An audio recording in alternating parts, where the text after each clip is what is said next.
لڑکیوں کا ذکر فرمایا.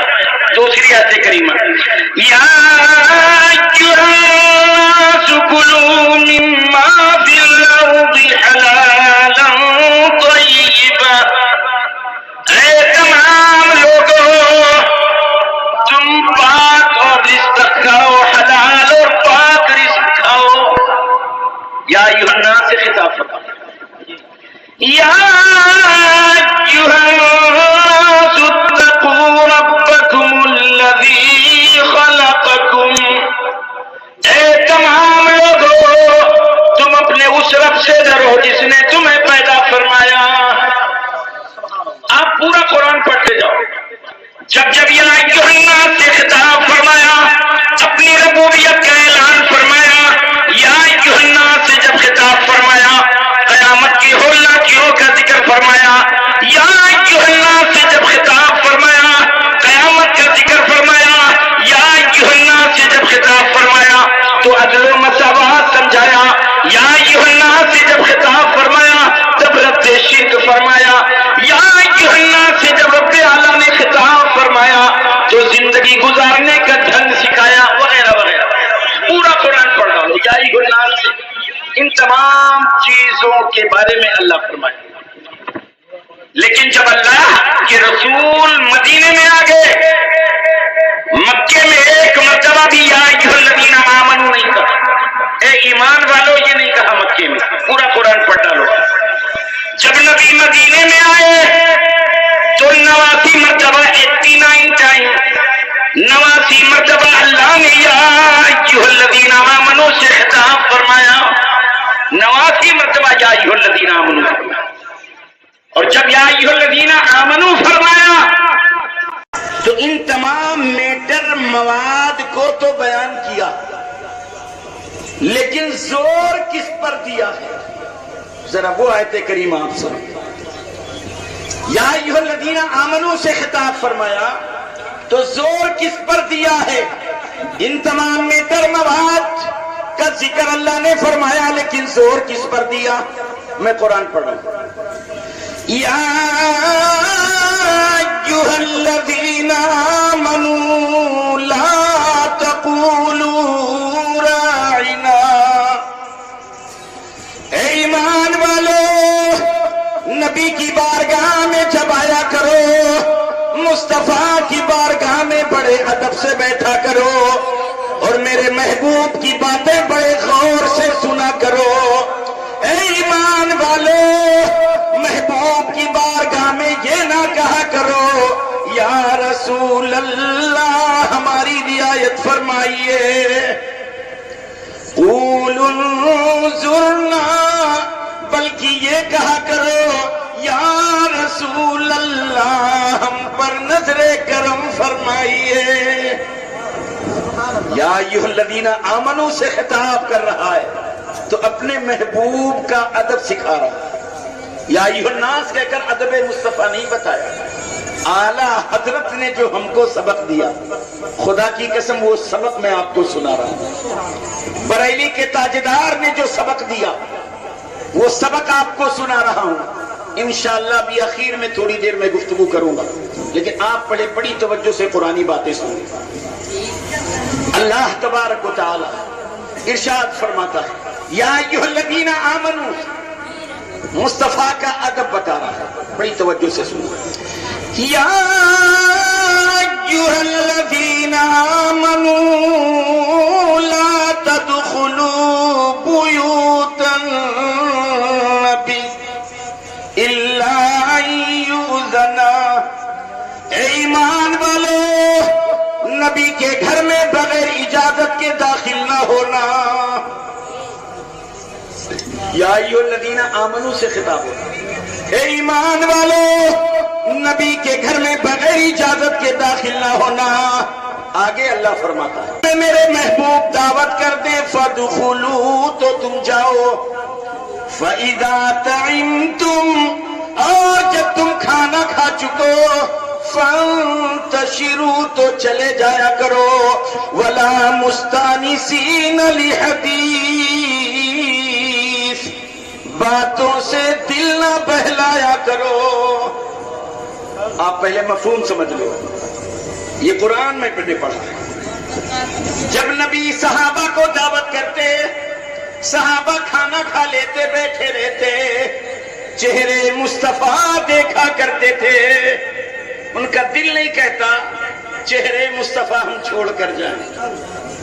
نبی کی زبان فیض ترجمان سے آقا کے کلمات سنتے رہتے اور بڑی دیر تک بیٹھے رہتے۔ ظاہر سی بات ہے، آپ قاری نذیر صاحب کی دعوت کر دو، علامہ انعام اللہ خان صاحب کی دعوت کر دو، اور حضرت رات 10 بج جائیں، 11 بج جائیں، 12 بج جائیں، بیٹھے رہیں، تو ایک وقت آئے گا آپ کہیں گے حضرت اب جاؤ، کب تک بیٹھو گے، ہم لوگ بھی تو کھائیں پییں آرام کریں۔ مہمان اگر دیر تک بیٹھ جائے تو گھر والوں کو تکلیف ہوتی۔ صحابہ کھانا کھاتے نبی کے گھر اور بیٹھ کر باتیں کرتے، تو اللہ فرما رہا یا ایھا الذین آمنوا لا تدخلوا بیوت النبی، اے ایمان والو نبی کے گھر میں بغیر اجازت کے داخل نہ ہونا۔ آگے فرماتا ہے وَلَٰكِنْ إِذَا دُعِيتُمْ، محبوب جب تمہاری دعوت کر دیں فَادْخُلُوا، تو تم جاؤ، فَإِذَا طَعِمْتُمْ، اور جب تم کھانا کھا چکو فَانْتَشِرُوا، تو چلے جایا کرو، وَلَا مُسْتَأْنِسِينَ لِحَدِيثٍ، باتوں سے دل نہ بہلایا کرو۔ قرآن کے آگے فرما رہا ان ذالکم کان یؤذی النبی، اے صحابہ کھانے کے بعد جب تم محبوب کی بارگاہ میں دیر تک بیٹھتے ہو تو میرے محبوب کو تکلیف ہوتی ہے۔ محبوب کو تکلیف ہوتی ہے تو محبوب کو چاہیے تھا کہہ دیتے صحابہ سے، صحابہ آپ جاؤ، کھانا کھا چکے ہو، جاؤ۔ میرے نبی کہتے کیوں نہیں؟ اس کا جواب رب اعلیٰ دے رہا ہے۔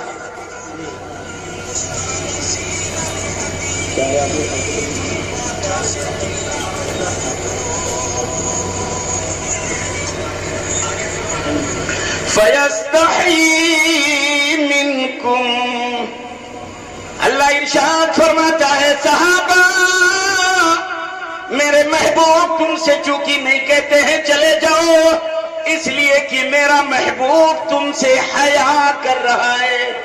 وہ کیسے کہہ دے میرے گھر سے چلے جاؤ؟ میرا محبوب حیا والا ہے، حیا کر رہا ہے۔ واللہ لا یستحیی من الحق، لیکن اللہ حق بات بیان کرنے سے حیا نہیں فرماتا، لہذا صحابہ جب کھانا کھا لیا کرو تو چلے جائے گا۔ اس بات کو کہنا تھا تو اللہ چاہتا تو کہہ دیتا یا ایھا الناس، اے تمام لوگوں ایسے ہی کرنا، لیکن لوگوں سے نہیں کہا، سب سے نہیں کہا، مصطفیٰ کا ادب صرف اہل ایمان سے اللہ کہہ رہا ہے، مصطفیٰ کا ادب صرف اہل ایمان کو سکھا رہا ہے۔ بھئی ان پر تو پہلے ایمان لازم ہے، مصطفیٰ کا ادب تو بعد میں۔ اب آؤ ذرا اور قرآن میں پڑھو۔ آج اگر کسی کو پرائم منسٹر یا مکھیہ منتری سے ملنا ہوتا ہے تو آپ دیکھتے ہو ان کے پی اے کو بہت کھلائے پلائے رہتے ہیں کہ میں جاؤں تو جلدی سے میری ملاقات کرا۔ یہ تو معمولی دنیا دار لوگ ہیں، لیکن اگر کسی کو رب العالمین کے محبوب سے ملنا ہو، اگر کسی کو خالق کائنات کے محبوب سے ملنا ہو، اگر کسی کو رب اعلیٰ کے محبوب سے پرسنل اپائنٹمنٹ لینی ہو، اکیلے میں ملنی ہو، تنہائی میں ملنا ہو، وہ کیا کرے؟ میں قرآن پڑھا یا ایھا الذین آمنوا اذا ناجیتم الرسول، اے ایمان والو جب تم میرے رسول سے اکیلے میں ملنے کا ارادہ کرو، جب میرے محبوب سے تنہائی میں ملنا چاہو، جب میرے محبوب سے پرسنل اپائنٹمنٹ چاہو، نبی کی بارگاہ میں زور سے نہ بولنا، مفہوم قرآن، بارگاہ مصطفیٰ میں زور سے نہ بولنا۔ اللہ کس کو کہہ رہا ہے؟ یا ایھا الذین آمنوا، ایمان والو تم سے گفتگو، یہ نہیں کہا یا ایھا الناس، اے تمام لوگ. یہود و نصارہ مشرکین کفار سے بات نہیں کی، بلکہ بات کر رہا ہے ایمان والوں سے. اے ایمان والو، نبی کی بارگاہ میں زور سے نہ بولنا. کیسے زور سے؟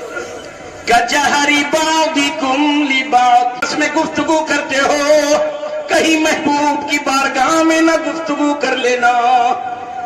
کبھی کبھی ہم لوگوں کی آپسی گفتگو میں آواز بلند ہو جاتی، ہاں ہاں ہاں جھٹکا پٹکا دے دیتے ہیں نا.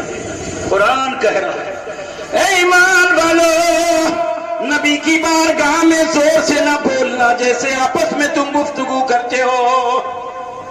اچھا اگر کوئی کر لے تو، بے ادبی کے طور پہ اگر کوئی کر لے تو قرآن نے فیصلہ سنا دیا، ان تحبط اعمالکم وانتم لا تشعرون.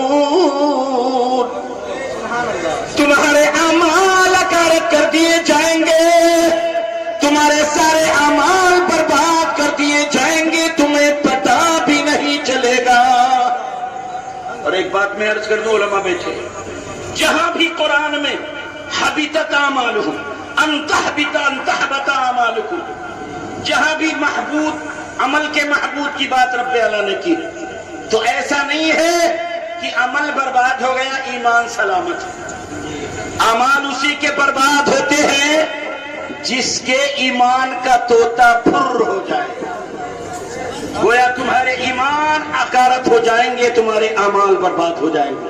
قرآن آپ نے سن لیا. اب ایک بات بتا دو، اگر کوئی ایک مسلمان کہلانے والا، اللہ نہ کرے ایسا ہو، اللہ نہ کرے ایسا کرے، 100 حج کیے ہیں، 150 عمرے کیے ہیں، یا 50 حج کیے ہیں، 100 عمرے کیے ہیں، پوری زندگی نوافل پڑھا، قرآن کی تلاوت کر لی، اور ایک مرتبہ مصطفیٰ کی بارگاہ میں بے ادبی کر دیا، آپ بتاؤ اس کے اعمال سلامت رہیں گے؟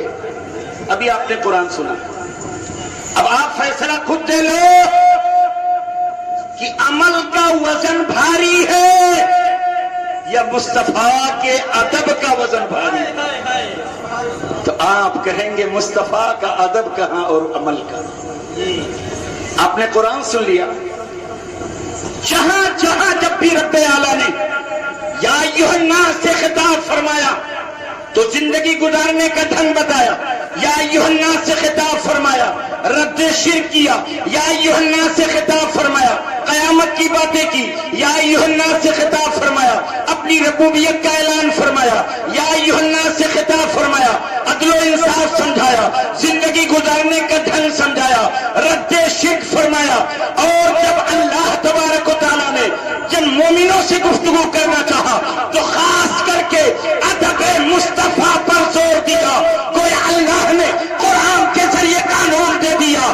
قرآن قانون یہ ہے، او عالموں، او مفتیوں، او بائیکوں، اے خطاب کرنے والوں، اے تبلیغ کرنے والوں، جب تمہارے سامنے مخاطب غیر ہوا کرے تب رد شرک پر زور دیا کرو، تب رب کی ربوبیت پر زور دیا کرو، اور جب مخاطب ایمان والے رہا کرے تو مصطفیٰ کے ادب پر زور دیا کرو. یہ قاعدے قرآن ہے، یہ قانون قرآن ہے، یہ تبلیغ قرآن ہے. قرآن قانون دے رہا ہے، قرآن وصول دے رہا ہے، قرآن طریقے تبلیغ قرآن نے بتا دیا، اللہ نے طریقے تبلیغ بتا دیا. جب مخاطب غیر رہا کرے تو رب کی وحدانیت، رب کی ربوبیت اور رد شرک پر زور دیا کرو. مخاطب اہل ایمان رہا کرے تو مصطفیٰ کے ادب پر زور دیا کرو. یہی وجہ ہے کہ ہمارے علماء زیادہ زور رد شرک پر نہیں دیتے. کیوں؟ اچھا یہ جانت ہے کہ ہمارے مخاطب وہی ہے، غیر ہے، اسی لیے چرک چرک چرک چرک پوری طاقت یہ تقریر میں شرک پہ لگا دے گا. پوری طاقت شرک پہ لگا دے، کیونکہ شاید یہ جانتے ہیں بخاری بریلوی سب اہل ایمان، اس لیے گفتگو کرتے ہیں تو نبی کی عظمت اور نبی کے ادب پر گفتگو کرتے ہیں. آگے بڑھو، تھوڑی سی توجہ چاہوں گا میں آپ کی. مصطفیٰ کا ادب یہی ایمان. اور اللہ کی قسم بریلی کے تاجدار نے مجھے یہی بتایا. یہ حدیث مسند امام احمد ابن حنبل میں. مدینہ شریف میں ایک صحابی کا اونٹ پاگل ہو گیا. یہ تو میں حدیث بیان کرنے، آپ تاریخ اسلام پڑھ لو تو اتنی دہشت تھی اس اونٹ کی کہ مدینے کے لوگ باہر نکلنا ہی بند کر دیں، کیونکہ وہ لوگوں کو دوڑا دوڑا کے کاٹتا تھا. تو مدینے کے لوگ اندر بند ہو گئے. یہ تو تاریخ اسلام میں. لیکن میں امام مسند امام احمد ابن حنبل سے میں حدیث بیان کر رہا ہوں. ایک صحابی کا اونٹ پاگل ہو گیا، بارگاہ مصطفیٰ میں آ گئے. یا رسول اللہ، میرا اونٹ پاگل ہو گیا ہے. ہائے ہائے ہائے، آپ کی بھینس اللہ نہ کرے کبھی بیمار ہو جائے، لے جاؤ او این پانڈے کے ہاں کھڑی کر دو اور جا کے کہہ دو ڈاکٹر صاحب میری بھینس بیمار ہے. تو غصے میں کہے گا آؤ پہلے سوئی تمہیں لگاؤں گا، بھینس کو بعد میں لگاؤں گا. میں تمہیں جانور کا ڈاکٹر لگتا ہوں، بھڑک جائے گا. اس زمانے میں ایم ڈی نہیں تھے، پی ایم ایس نہیں تھے، لیکن ہاں حکیم تھے، اطباء تھے. جانوروں کے الگ تھے، انسانوں کے معالج الگ تھے. تو جانوروں کا علاج کرنے والے حکیم تھے. تو وہ صحابی نبی کی بارگاہ میں کیوں آئے؟ اور اگر آپ ہی گئے تھے تو نبی کو کہنا چاہیے صحابی چلے جاؤ جانوروں کے ڈاکٹر کے پاس. صحابی کا آنا وہ عقیدہ بتا رہے ہیں. اے دنیا والوں، مشکل کیسی کیوں نہ ہو، مصطفیٰ کی بارگاہ وہ بارگاہ ہے جہاں ہر پریشانی کا حل ہوتا ہے. یہ عقیدہ بتا رہے ہیں. یا رسول اللہ، میرا اونٹ پاگل ہو گیا. نبی نے فرمایا چلو. تو صحابہ بھی چلے. اتنا پاگل اونٹ لوگوں کو دوڑا دوڑا کر کاٹتا، میرے آقا کو کہیں تکلیف نہ. صحابہ کی جماعت چلی. جس احاطے میں وہ اونٹ بند تھا، احاطے کا دروازہ کھولا گیا. اللہ کے رسول جب اندر جانے لگے، چند انصاری نوجوان سامنے آ گئے. یا رسول اللہ، یہ اونٹ ایسا باولا ہے، یہ باولے کتے کی طرح، باولا کتا جیسے لوگوں کو دوڑا دوڑا. یہ انصاری نوجوان، بھائی ظاہر سی بات ہے جانور پاگل ہو جائے تو کتنے بڑے آپ کے پیر صاحب کہ دیجیے حضرت ہمارا یہ سانڈ پاگل ہو گئے، چلیے دعا کر دیجیے. تو پیر صاحب کہیں چھوڑتا ہوں، جائے چاہے نہ جائے وہیں کھڑا رکھو، یہاں نہ لانا. کتنے بڑے حضرت ہو کہیں گے بھیا ادھر ہی رکھنا، یہیں سے پھونک چھوڑ رہا ہوں، جائے چاہے نہ جائے. بھائی جانور ہے تو وہ بھی پاگل. لیکن نبی جا رہے ہیں. یا رسول اللہ، آپ کو کہیں تکلیف نہ پہنچا دے. نبی نے فرمایا حدیث کے الفاظ، اللہ کے حبیب فرماتے ہیں انہو لیس علی بأس، اور ایک روایت میں ہے انہو لیس علی حرج. اے صحابہ، یقیناً یہ مجھے تکلیف نہیں پہنچائے گا. بھائی پاگل جانور پر کوئی اتنا بھروسہ کر سکتا ہے؟ نبی فرماتے ہیں صحابہ یقیناً یہ مجھے تکلیف نہیں پہنچائے گا. نبی نے اتنی تاکید کے ساتھ کیوں کہی؟ میرے آقا ایک پیغام دے رہے ہیں.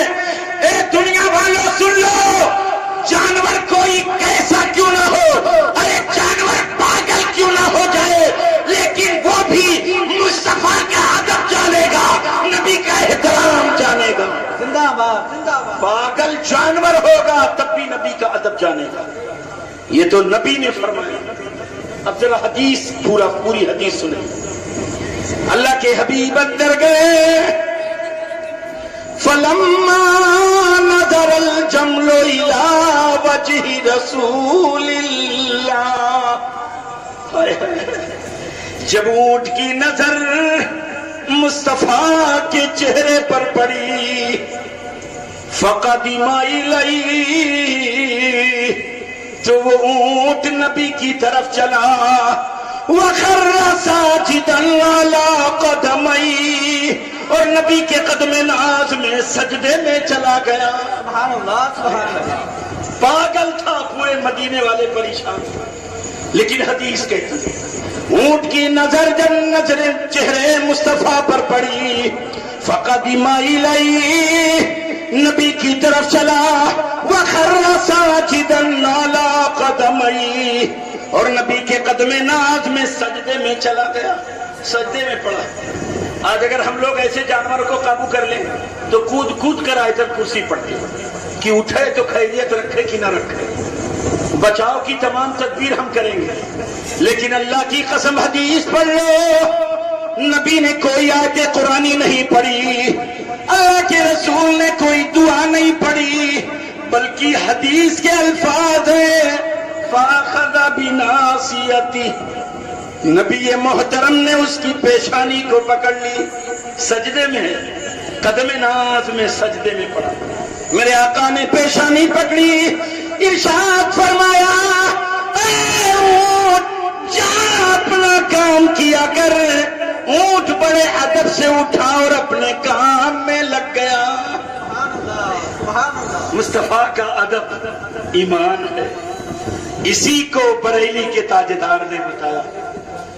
جب دنیا کے تمام ظالمین صاحبوں نے جبہ و دستار انگریزوں کے قدموں میں اپنی پگڑی کو رکھ دیے تھے، بریلی کے تاجدار 1857 میں ان ظالموں نے، انگریزوں نے ایسٹ انڈیا کمپنی تیار کر لی. 1856 میں بریلی کے تاجدار کو اللہ نے دنیا میں بھیج دیا.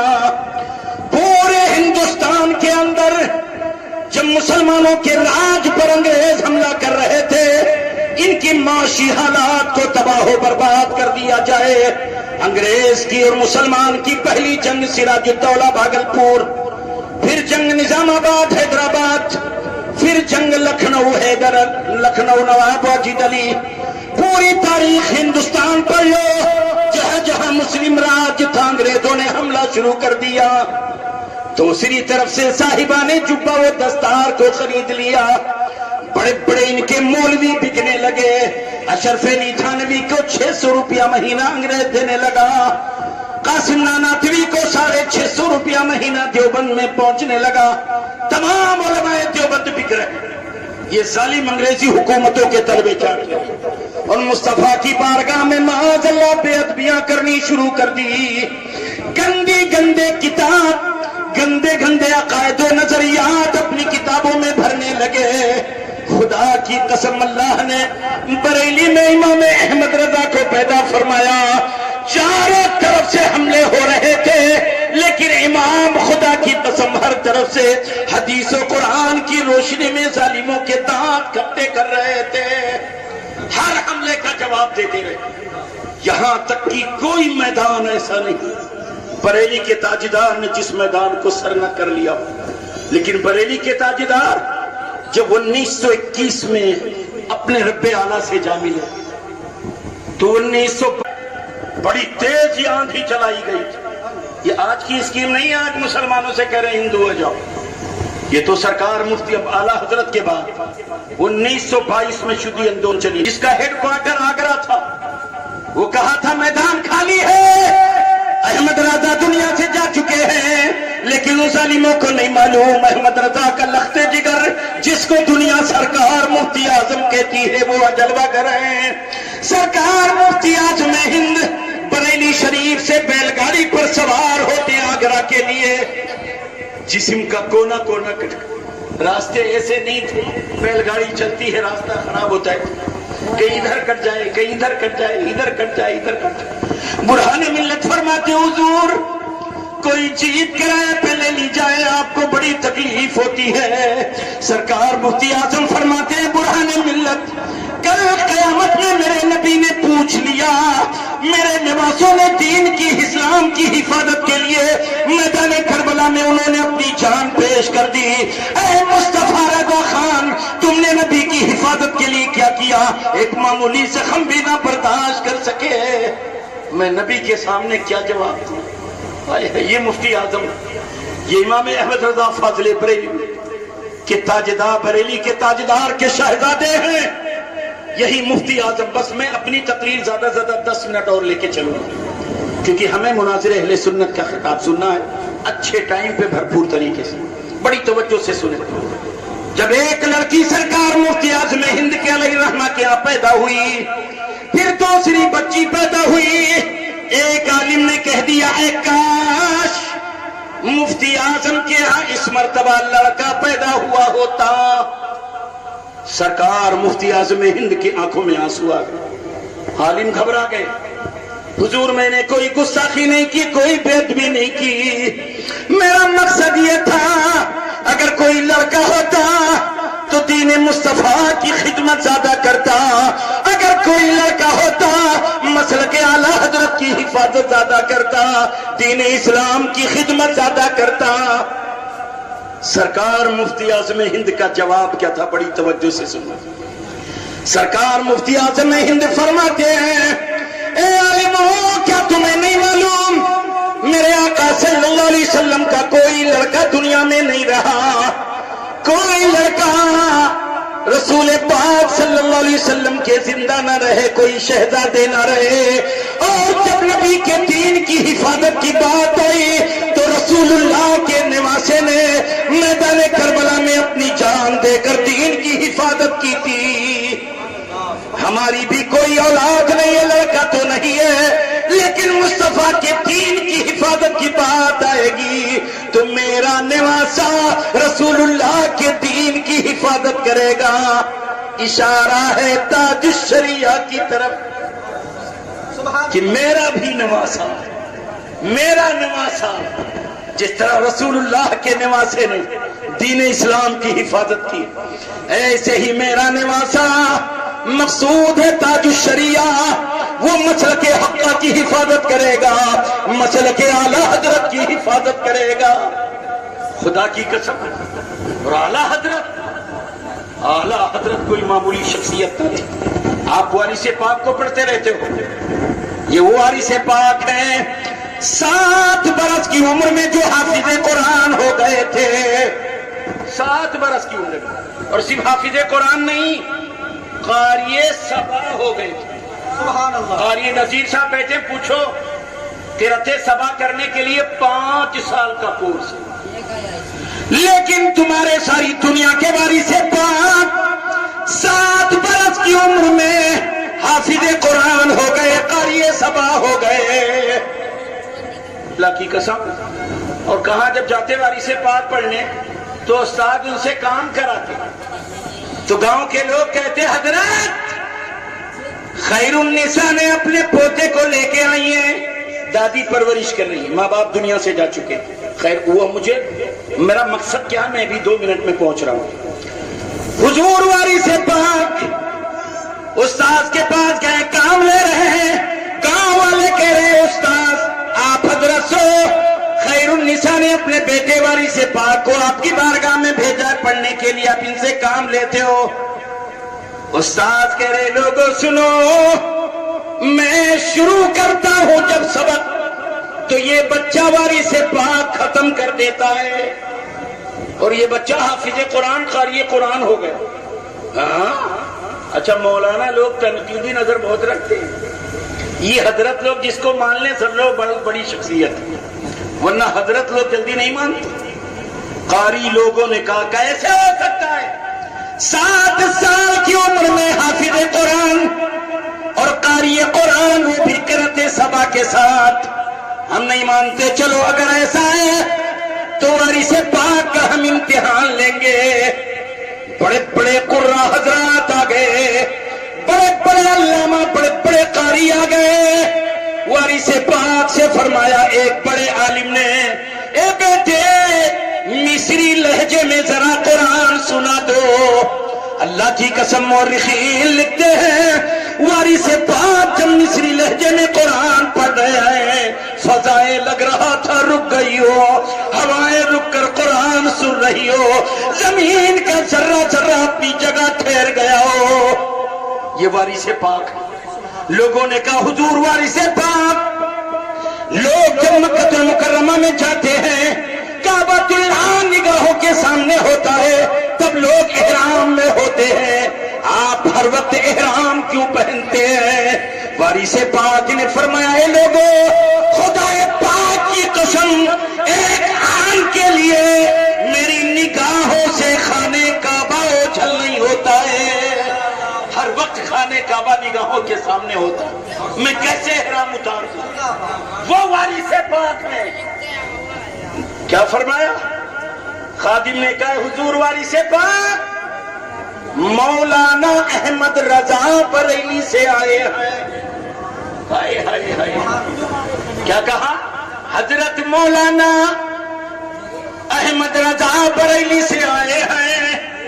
خدا کی قسم وارث پاک کی زبان کبھی جھوٹ نہیں بولے گی، جو 7 سال کی عمر میں قاری قرآن، جس کی نگاہوں کے سامنے کعبہ ایک آن کے لیے نہ ہٹے، وہ وارث پاک فرماتے ہیں اے خادم، حضرت نہیں بلکہ یہ تو اعلیٰ حضرت ہے۔ اور جب وارث پاک نے کہہ دیا اعلیٰ حضرت، ساری دنیا نے کہہ دیا اعلیٰ حضرت۔ زندہ باد زندہ باد، نعرہ تکبیر، نعرہ رسالت، مسلک اعلیٰ حضرت، فیضان حضور وارث پاک، علماء اہل سنت۔ ماشاءاللہ یہ وارث پاک نے فرمایا تھا یہ حضرت نہیں ہے، اعلیٰ حضرت ہیں۔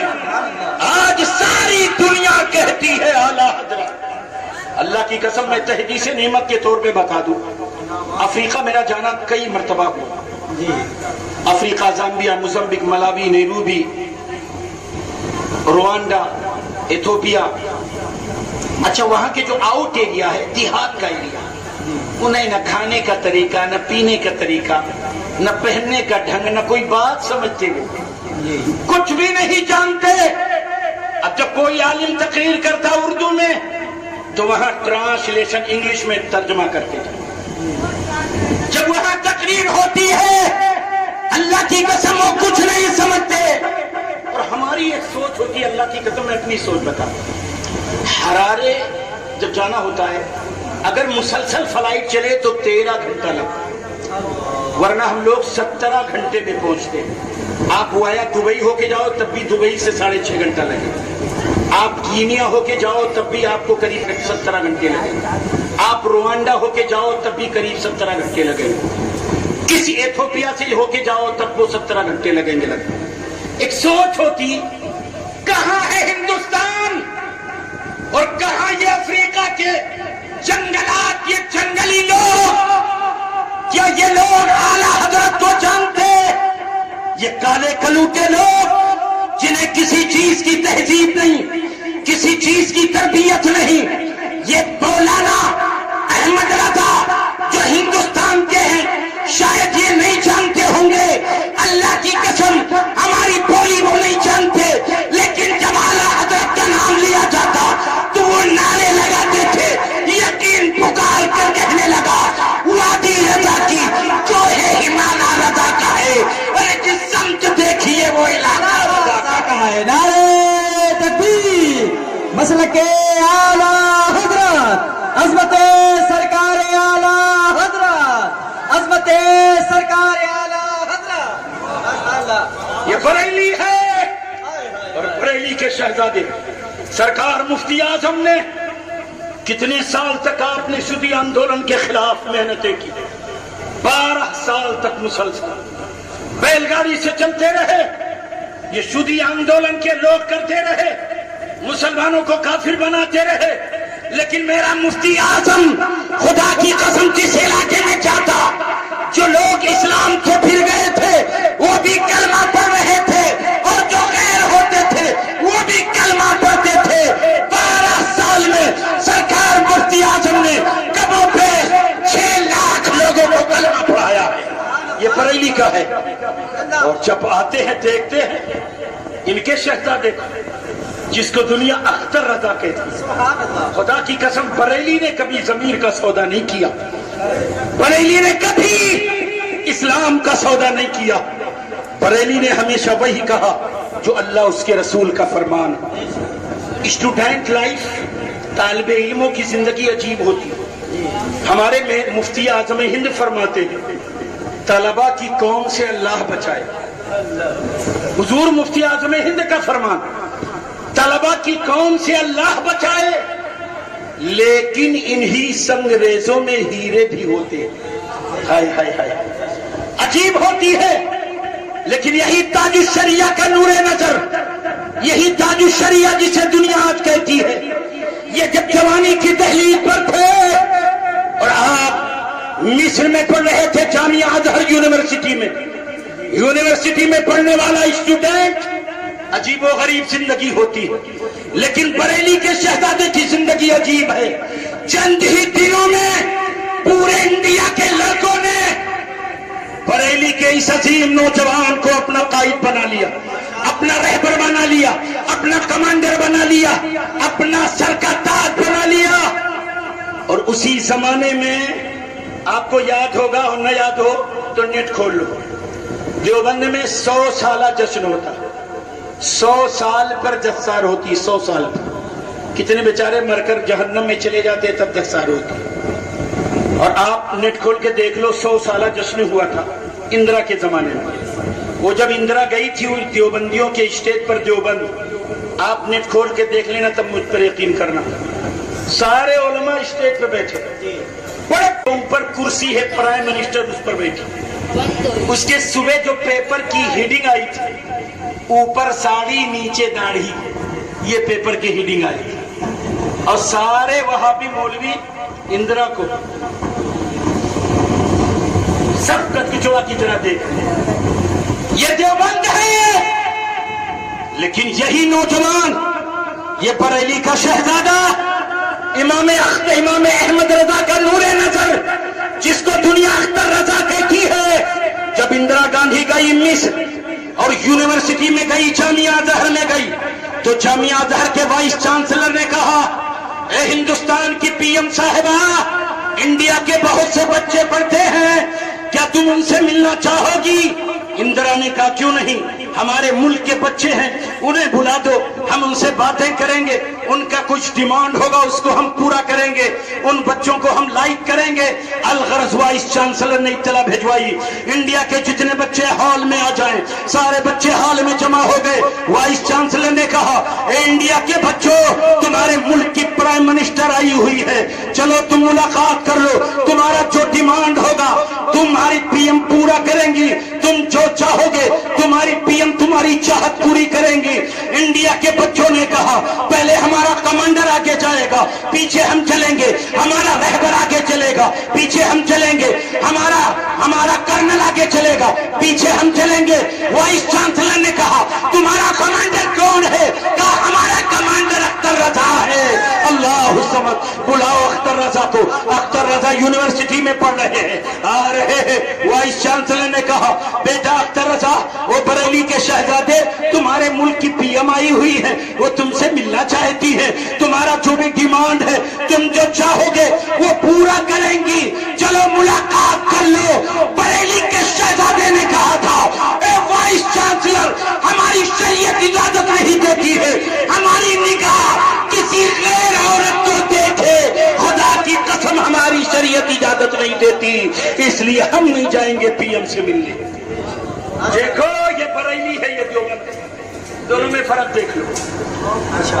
اور عرض کر دوں، میں آ کے بہت کوشش کیا، اے انڈیا کے بچوں چلو تم ہی مل لو. کہا جہاں ہمارا کمانڈر نہیں، جہاں ہمارا رہبر نہیں، وہاں ہم بھی نہیں، کوئی نہیں گیا. وائس چانسلر نے کہا، پی ایم صاحبہ انڈیا کی میں معافی چاہتا ہوں، ایک شہزادے ہیں، وہ کہتے ہیں ہماری شریعت اجازت نہیں دیتی، ہماری نگاہ کسی غیر عورت کو دیکھے.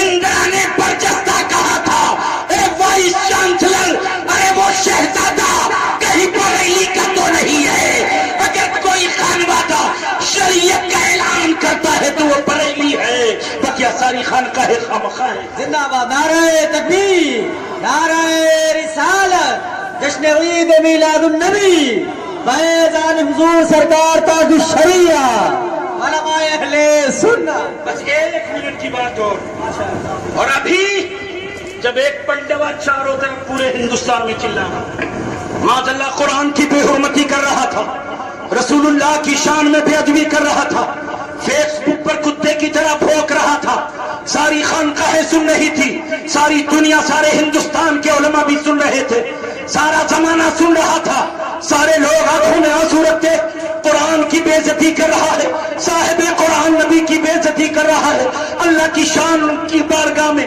اللہ کی بارگاہ میں بے ادبی کر رہا ہے، یہ تمام تر ظالم حکومت کے اشارے پر یہ بندہ کام کر رہا ہے۔ خانقاہیں بہت تھی، علماء بہت تھے، لیکن جواب دینے اگر کوئی اٹھا تو بریلی کے خانوادے سے مفتی سلمان نے اعلان کر دیا، اور ہندوستان کے ساتھ وہ اپنی کتابیں لے کے آ جاؤ، اپنے گرو گھنٹال کے ساتھ آ جاؤ، تم بھی آگ میں کودو، ہم قرآن لے کر آگ میں کودتے ہیں، کون حق میں ہے دیکھ لیا، کون تیار ہوا بریلی کا شہر۔ اللہ ہمیں مصطفیٰ کی محبت میں زندگی، مصطفیٰ کی محبت میں موت عطا فرمائے۔ استغفر اللہ ربی من کل ذنب واتوب الیہ۔ السلام علیکم ورحمۃ اللہ وبرکاتہ۔